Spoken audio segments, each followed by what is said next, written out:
Jill Abbott, a matriarch's struggle, illness, and the painful handover to Billy. In the ever-turbulent world of the young and the restless, Jill Abbott has long been a symbol of strength, resilience, and relentless ambition. For decades, she has maneuvered through Genoa City's corporate battles and personal betrayals with a cunning and determination few could rival. Yet, as the story now unfolds, Jill finds herself facing the ultimate adversary, her own failing health. Her body, once a vessel of indomitable will, is now betraying her, forcing a retreat from the battles she has always fought with unwavering ferocity. The vibrant, commanding presence that once dominated boardrooms and social gatherings is now confined, leaving both Jill and her son, Billy Abbott, in a limbo of worry, longing, and grief. Billy's heart aches for his mother. Night after night, he waits, hoping for Jill to appear in nice, to stand by him, to guide him as she always has. But reality is cruel. Jill cannot travel, her illness preventing her from stepping back into the world she once ruled so effortlessly. She is bedridden, or at least limited in mobility, and the energy and vitality she once commanded have been sapped by the persistent grip of disease. Billy is left to grapple with her absence, the longing to see his mother a pillar of strength in his life intensifying his sense of helplessness. Every moment without her feels like an eternity, a cruel reminder that some battles cannot be fought, and some loved ones cannot be summoned by mere desire. At the same time, Jill herself is embroiled in a storm of indecision and confusion. Her mind, sharp but weighed down by illness, wrestles with the question of how to defeat Kane Ashby, reclaim Colin's properties, and protect the legacy she has spent a lifetime building. Her usual decisiveness has been compromised. She no longer has the stamina or clarity to execute her plans with the precision she once displayed. The corporate strategies, legal maneuvers, and intricate alliances that once flowed effortlessly from her mind now seem distant, blurred by the fog of fatigue and the creeping awareness of mortality. Jill is a woman used to control, yet here, she faces the humbling truth that she cannot control everything, not even her own body. Despite her physical limitations, Jill's maternal influence remains unshaken.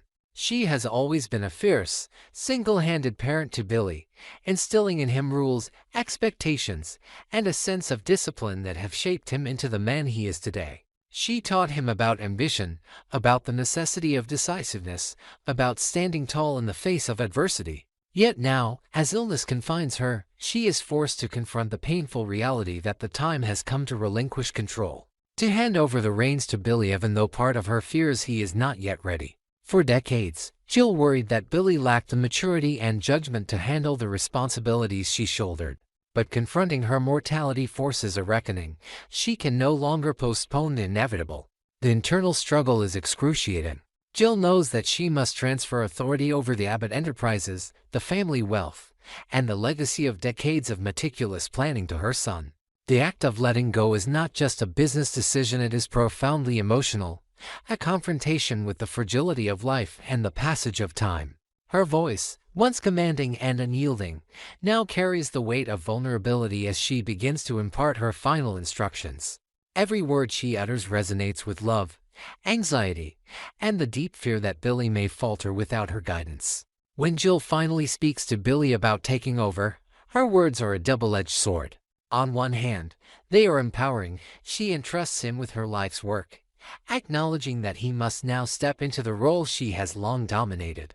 On the other hand, the words are laden with the bittersweet acknowledgement that she will no longer be there to shield him from the consequences of his choices.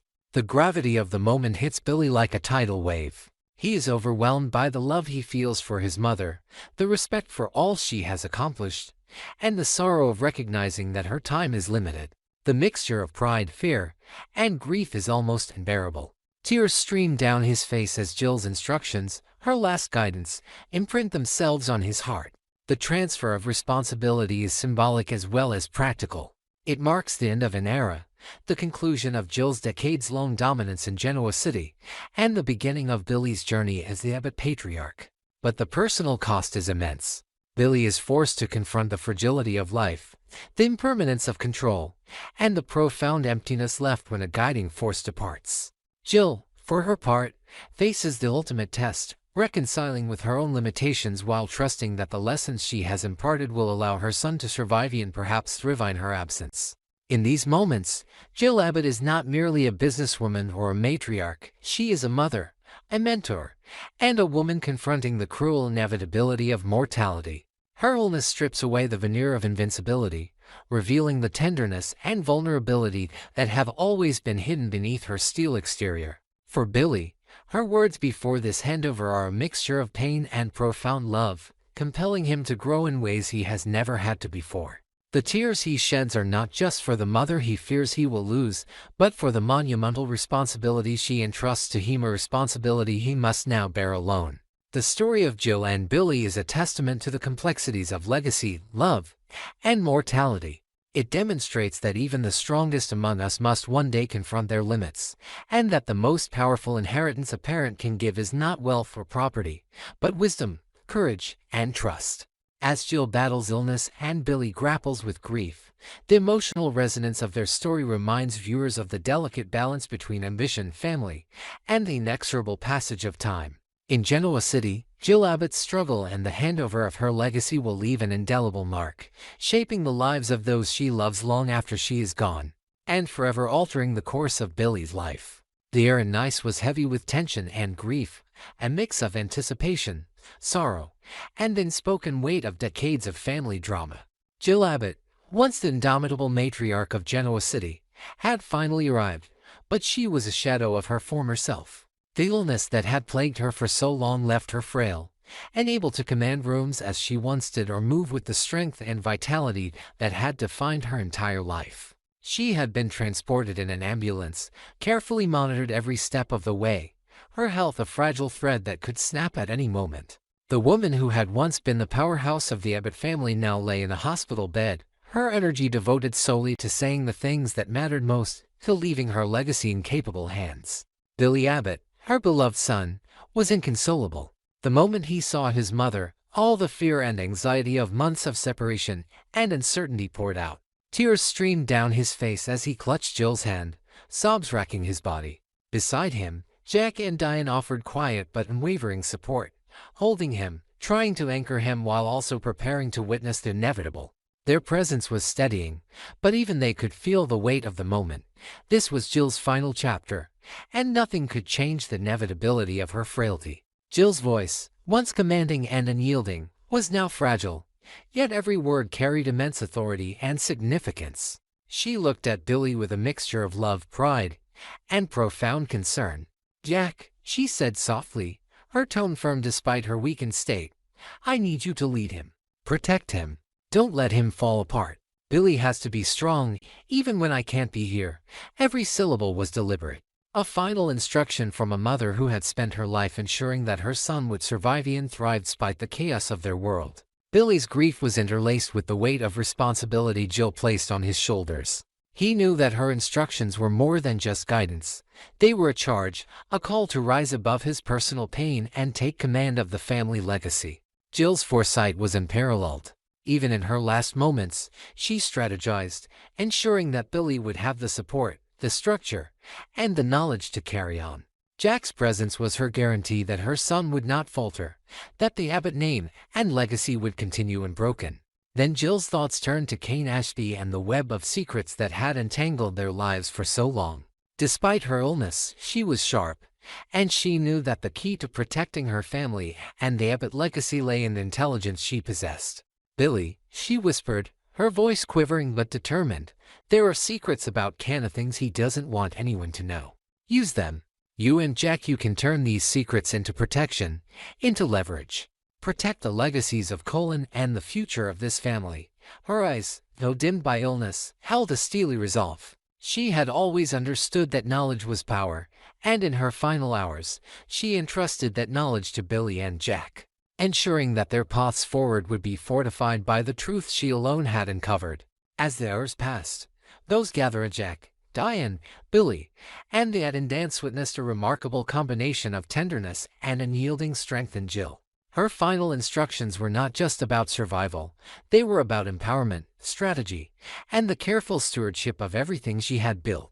Billy clung to every word, soaking in the guidance and love, feeling the dual ache of loss and responsibility pressing on his heart. It was a delicate balance, the grief of losing his mother mingled with the weighty resolve to honor her last wishes. Finally, Jill's thoughts and worries began to ease, her body succumbing to the exhaustion that had shadowed her for months. With a quiet exhale, she closed her eyes, her mind drifting beyond the struggles of Genoa City, beyond the schemes, betrayals, and corporate battles that had defined her life. There, in that serene final moment, she reunited in spirit with Colin, her long-lost love, and a reunion that promised peace and eternity. The tumult of her mortal life gave way to a tranquil resolution, a long-awaited reunion in the afterlife where the complications of the world could no longer reach her. For Billy, Jack, and Diane, the aftermath was both heartbreaking and grounding. Jill's last words, her wisdom, and the secrets she entrusted to them became a roadmap. They had a mission: to honor Jill, to protect the Abbott legacy, to leverage the truths she had passed down to secure the family's future.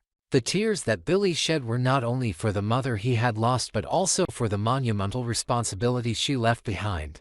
Yet within those tears was also determination, a silent vow to fulfill the charge Jill had given, to be the son she believed he could be. In the quiet of that room in Nice, amidst the sobs and whispered reassurances, Jill Abbott's legacy was cemented not just as a formidable force in Genoa City, but as a mother whose foresight, love, and strategic brilliance transcended even the limitations of her final days. Her passing marked an end, but also a beginning, a call to action for Billy and Jack, a testament to the enduring strength of family, and a reminder that in Genoa City, even death cannot silence the influence of the extraordinary. And in that final, quiet moment, Jill and Colin were together again, a symbol of enduring love and the peace that awaited beyond the chaos of the world they had left behind. For the Abbott family, the chapter closed, but the legacy and the fight was far from over.